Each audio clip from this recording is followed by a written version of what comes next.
जय हिंद, नमस्कार साथियों। वनली वन क्वेश्चन में आप सभी का स्वागत है। दोस्तों, एसएससी एमटीएस 2024 के एग्ज़ाम के लिए ये काफ़ी इंपॉर्टेंट वीडियो आप सभी का रहने वाला है।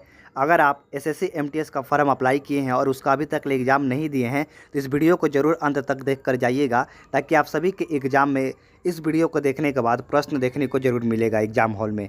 तो इस वीडियो में दोस्तों की एक खास बात क्या है कि इसमें आप सभी को हम 4 सब्जेक्टों को कवर करवाने वाले हैं, जो कि आप सभी के लिए जीके के लिए काफ़ी इंपॉर्टेंट प्रश्न रहने वाला है। तो इस वीडियो में दोस्तों आप सभी को हम इतिहास ले, राजनीतिक शास्त्र, भूगोल और अर्थशास्त्र यानी कि हिस्ट्री, पॉलिटिकल साइंस, ज्योग्राफी और इकोनॉमिक्स, ये 4 सब्जेक्टों को दोस्तों एक वीडियो में हम कवर किए हैं, जिसमें कि आप सभी के लिए काफ़ी इंपॉर्टेंट वीडियो रहेगा। तो चलिए आइए दोस्तों, सबसे पहले हम लोग इतिहास के प्रश्नों को देख लेते हैं। तो दोस्तों, इतिहास का पहला प्रश्न क्या है कि अंग्रेज़ों ने फूट डालो और शासन करो की नीति कब अपनाई थी? अंग्रेज़ों ने फूट डालो और शासन करो की नीति कब अपनाई थी? तो याद रखिएगा दोस्तों, 1858 ईस्वी के बाद ये नीति अपनाई गई थी। तो राइट आंसर आप सभी का ऑप्शन नंबर सी हो जाएगा। दूसरा प्रश्न है दोस्तों, इंग्लैंड में गृह युद्ध कितने वर्षों तक चला था? अगर पूछ लिया प्रश्न को, इंग्लैंड में गृह युद्ध कितने दिनों तक चला था बताइए। तो याद रखिएगा, इंग्लैंड में जो गृह युद्ध चला था दोस्तों, ये 7 वर्ष के लिए चला था, यानी कि 7 वर्षों तक ले इंग्लैंड में गृह युद्ध चला था। तो राइट आंसर आप सभी का ऑप्शन नंबर बी हो जाएगा। तीसरा प्रश्न है दोस्तों, अगर पूछे प्रश्न बाल विवाह की प्रथा कब आरंभ हुई बताइए। तो याद रखिएगा, बाल विवाह की प्रथा जो आरंभ हुई थी दोस्तों, ये गुप्त काल में ही प्रारंभ हो गई थी। अगर पूछ लिए प्रश्न कि बाल विवाह का प्रथा कब आरंभ हुआ था, तो याद रखिएगा कब ये आरंभ हुआ था, ये गुप्त काल में आरंभ हुआ था। तो राइट आंसर आप सभी का दोस्तों ऑप्शन नंबर ए हो जाएगा। चौथा प्रश्न है कि दोस्तों, सोने के सर्वाधिक सिक्के किस काल में जारी किए गए थे? अगर प्रश्न पूछा सोने के सिक्के सबसे ज़्यादा किस काल में चलाए गए थे, तो याद रखिएगा दोस्तों, ये गुप्त काल में ही चलाए गए थे। तो राइट आंसर आप सभी का ऑप्शन नंबर ए हो जाएगा। पांचवा प्रश्न दोस्तों, मुजरिस किस राज्य का प्रमुख बंदरगाह है? अगर प्रश्न में पूछ लिया जाए मुजरिस किस राज्य का प्रमुख बंदरगाह है, तो इसका आंसर आप लोग याद रखिएगा, ये दोस्तों चेर का बंदरगाह है। राइट आंसर आप सभी का ऑप्शन नंबर ए हो जाएगा। अगला प्रश्न है दोस्तों, गुप्त वंश का संस्थापक कौन है? अगर प्रश्न पूछ लिया जाए कि गुप्त वंश का संस्थापक कौन है, तो बताइए। तो याद रखिएगा, गुप्त वंश का संस्थापक दोस्तों श्री गुप्त है। ठीक है, तो राइट आंसर आप सभी का ऑप्शन नंबर ए हो जाएगा। अगला प्रश्न दोस्तों, हम जल्दी जल्दी प्रश्नों को पढ़ रहे हैं ताकि आप सभी का समय बर्बाद ना हो और कम समय में आप सभी का अच्छे तरीके से तैयारी हो पाए। 7वां प्रश्न है दोस्तों, भीमवेदिका किसके लिए प्रसिद्ध है? अगर पूछा भीमवेदिका किसके लिए प्रसिद्ध है बताइए। तो याद रखिएगा दोस्तों, भीमवेदिका जो प्रसिद्ध है, ये गुफाओं के शैल चित्र के लिए क्या है, ये प्रसिद्ध है। तो राइट आंसर आप सभी का ऑप्शन नंबर सी हो जाएगा। अगला प्रश्न है दोस्तों, गुर्जरों को किस शासक ने पराजित किया था? गुर्जरों को किस शासक ने पराजित किया था? तो याद रखिएगा दोस्तों, हर्षवर्धन ये हो जाएगा। तो राइट आंसर आप सभी का ऑप्शन नंबर बी हो जाएगा। अगला प्रश्न है दोस्तों, महावीर की मृत्यु कहाँ पर हुई थी? महावीर स्वामी की मृत्यु कहाँ पर हो गई थी दोस्तों? तो याद रखिएगा दोस्तों, ये पावापुरी। और पावापुरी कहाँ पड़ता है दोस्तों? ये बिहार में पड़ता है। तो राइट आंसर आप सभी का ऑप्शन नंबर बी हो जाएगा। चलिए इतिहास के लास्ट और आखिरी प्रश्नों को हम लोग देख लेते हैं।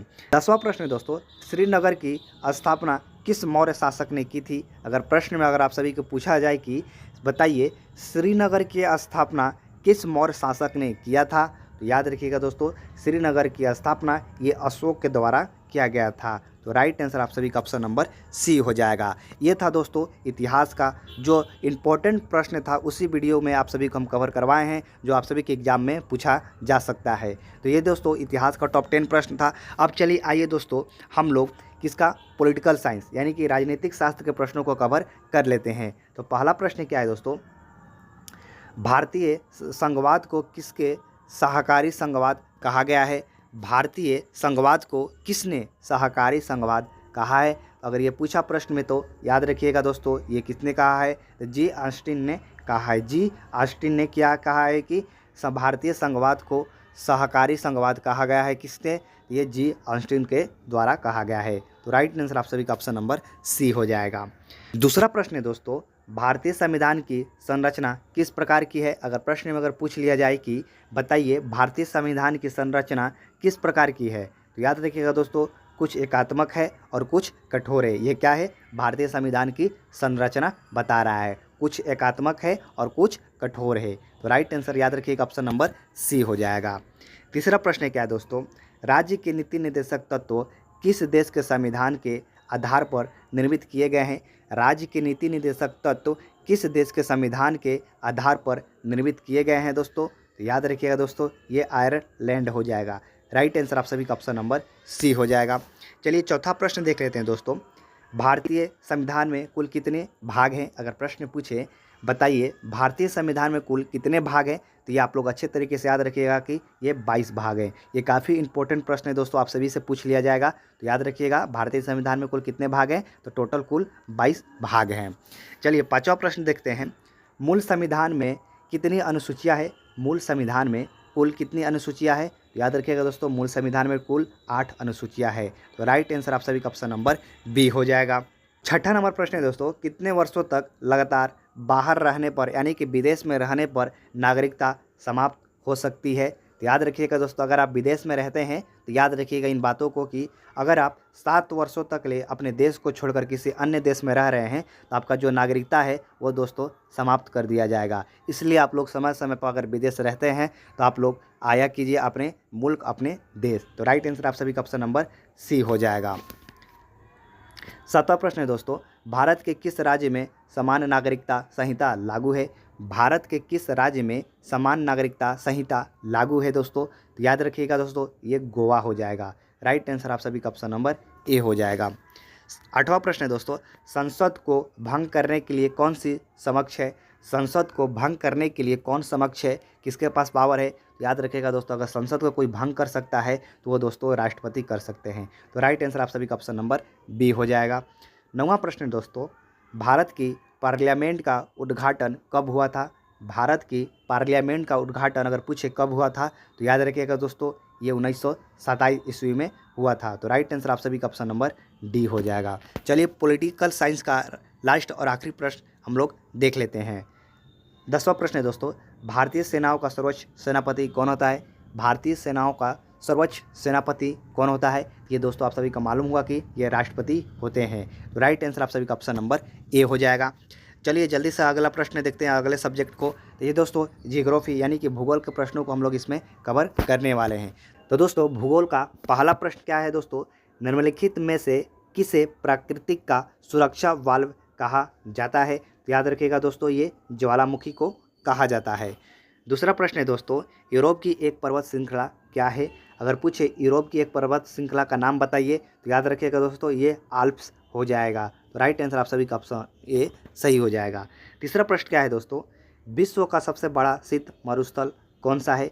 विश्व का सबसे बड़ा शीत मरुस्थल अगर पूछे तो याद रखिएगा दोस्तों, ये गोबी हो जाएगा। तो राइट आंसर आप सभी का ऑप्शन नंबर ए हो जाएगा।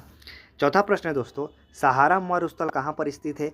सहारा मरुस्थल कहाँ पर स्थित है? तो याद रखिएगा दोस्तों, ये उत्तरी अफ्रीका में स्थित है। क्या स्थित है? तो सहारा मरुस्थल स्थित है। तो राइट आंसर आप सभी का ऑप्शन नंबर दोस्तों डी हो जाएगा।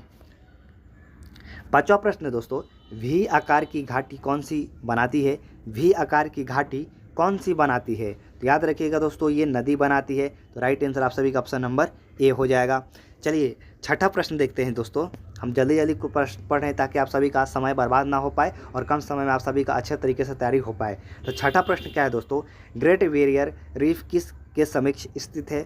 ग्रेट बैरियर रीफ किसके समक्ष स्थित है? तो याद रखिएगा दोस्तों, ये दोस्तों ऑस्ट्रेलिया के भीतर स्थित है। तो राइट आंसर आप सभी का ऑप्शन नंबर डी हो जाएगा।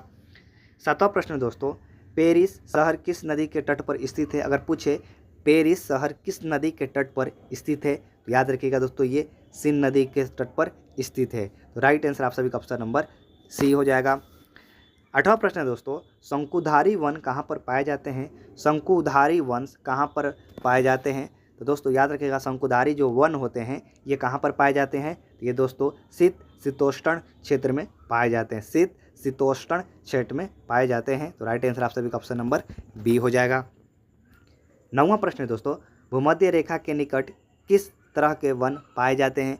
अगर पूछे भूमध्य रेखा के निकट पे किस प्रकार के वन पाए जाते हैं तो याद रखिएगा दोस्तों, उष्णकटिबंधीय वन पाए जाते हैं। तो राइट आंसर आप सभी का ऑप्शन नंबर बी हो जाएगा। लास्ट और आखिरी प्रश्न देखते हैं भूगोल का दोस्तों। ढाका प्राचीन काल में किसके लिए प्रसिद्ध था? जो ढाका है ये प्राचीन काल में किसके लिए प्रसिद्ध था? तो याद रखिएगा दोस्तों, ये मलमल के लिए प्रसिद्ध था। क्या प्रसिद्ध था? ये मलमल के लिए। कौन सा प्रसिद्ध था? ये ढाका प्राचीन काल में प्रसिद्ध था। तो राइट आंसर आप सभी का ऑप्शन नंबर बी हो जाएगा।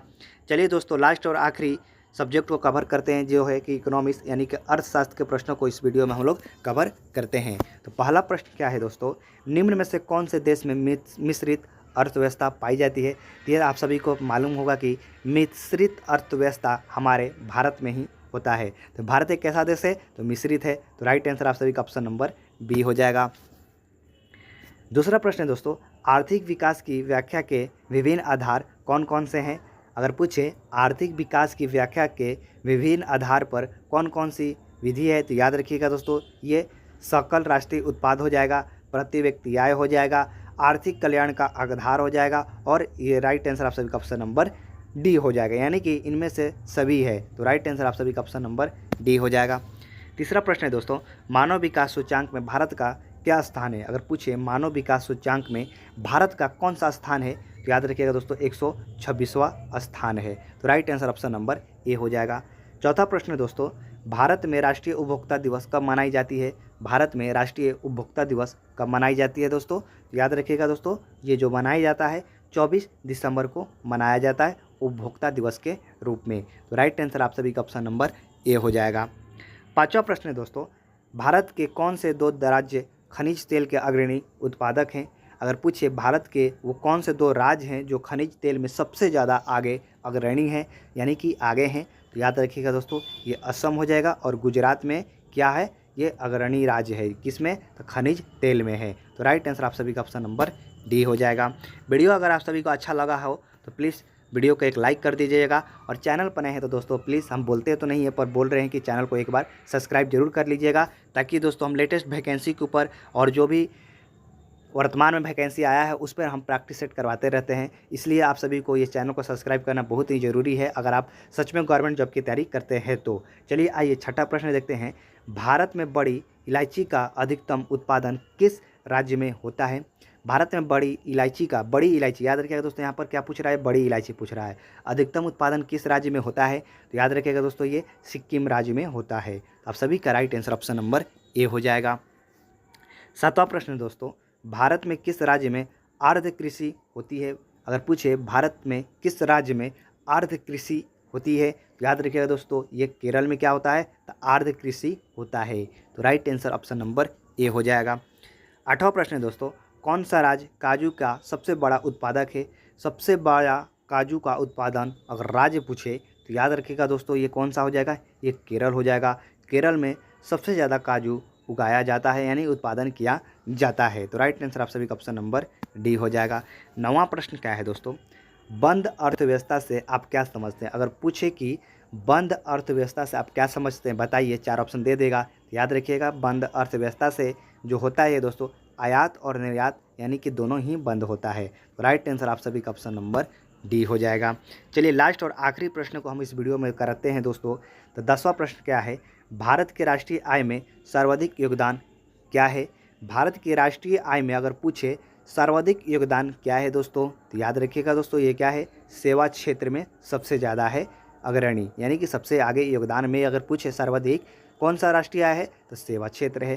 तो राइट आंसर आप सभी का ऑप्शन नंबर ए हो जाएगा। तो दोस्तों ये था, हम 4 सब्जेक्टों को एक वीडियो में कवर करवाए हैं, जो कि हिस्ट्री, पॉलिटिकल साइंस, जियोग्राफी और इकोनॉमिक्स, ये 4 सब्जेक्टों को इस वीडियो में कवर करवाए हैं। आई होप कि इस वीडियो को देखने के बाद आप सभी को मज़ा आया होगा। अगर दोस्तों इससे पहले आप लोग मेरा और वीडियो नहीं देखें, प्रैक्टिस सेट नहीं देखे हैं, तो वीडियो को प्ले लिस्ट में आप लोग जाकर देख सकते हैं। तो मिलते हैं नेक्स्ट वीडियो में नेक्स्ट टॉपिक पर। तब तक के लिए आप सभी को दोस्तों मेरे तरफ से जय हिंद।